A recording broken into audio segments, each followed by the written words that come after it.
i és quan començo a implicar-me. Quan per primera vegada em trobo un diari anarquista de l'exili, que no sabia jo el que era. Això passa l'any 73, no l'havia vist mai. Vaig arribar d'Andalusia, però sabia el que era comunisme, ni res, no tenia ni idea. Jo sé que el meu pare una vegada em vaig dir el que era de comunistes, i d'allò deien que comunistes eren molt dolents.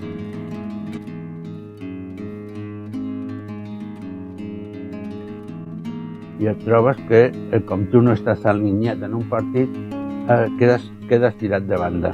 Quedes tirat de banda i llavors busques una sortida perquè notes que la mateixa gent que en aquell moment està en partits polítics, en clandestinitat, tot això, noten que com no és del partit, a tu te tenen un racó, no? I a partir d'aquí busques la gent que també està en un racó. I et trobes que la gent que està en el racó, per lo general, és gent lliure, gent que no pertany a cap tipus de partit, però que té unes inquietuds, la major part llibertàries, no? I manifestacions, cada diumenge, en altra gent de grups, per exemple, s'intentava portar menjar als presos, en aquest cas polítics. Tots els diumenges anàvem no arribàvem mai a la Model, però sortíem en manifestació espontània, sempre, cap a la Model. La Model portàvem dinar als presos de la Model, el que passa que ens rebien a pals.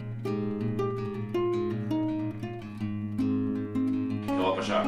Llavors li van fer unes assemblees, que feien assemblees clandestines, aquelles amb una guardilla, que era una granja i tot això. Doncs allà van començar a fer assemblees. Què va passar? Que no varen donar, i no varen donar com uns folletos i amb uns apunts.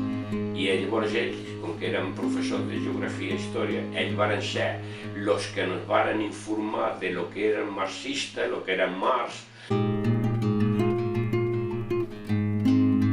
Hi ha una cosa que va ser molt important, que va ser el 15M, l'ocupació de les places. Això crec que superava el que nosaltres anem fer, o era una continuïtat del que nosaltres creiem que estàvem fent en el 76-78, però el problema és que aquesta gent ara, en comptes de prodejar el Parlament, ara està ocupant el Parlament. Van sopar alguna vegada amb Soler Tura, que és un home molt clau amb la transició i amb el de la Constitució i tot allò, i ell no va dir, diu, no se'n fieu gaire de que ara pugem tant, perquè podria ser que algun dia hi hagués un escaló molt a baix i ja estaria fotut. Però ara avui dia no crec que sortirem d'això, perquè ja veiem el panorama que hi ha i de la manera que va baixar tot el que són les esquerres. I que la democràcia cada vegada està més posada entre cometes, i cada vegada serà més difícil aquesta democràcia, cada vegada és menys democràcia. Llavors s'ha de tindre molt present i molt en compte que això no serà fàcil.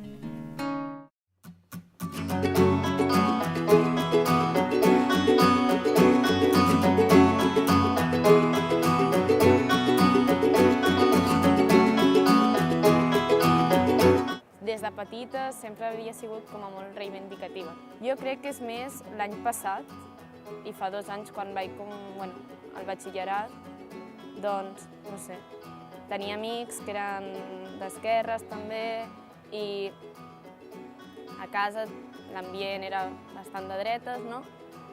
I no sé, doncs vaig dir, a veure, hi ha certes coses que no s'han de permetre, no? I què he de fer jo? Estar-me de braços plegats a casa sense fer res? Realment vaig entrar molt tard a militar, però des del primer moment volia fer-ho. L'únic que potser al principi era més jove i no ho tenia tan clar, o potser no tenia la iniciativa per fer-ho sola, o així, i finalment em vaig adonar que no volia que el meu pas per la universitat acabés sense militar al moviment estudiantil.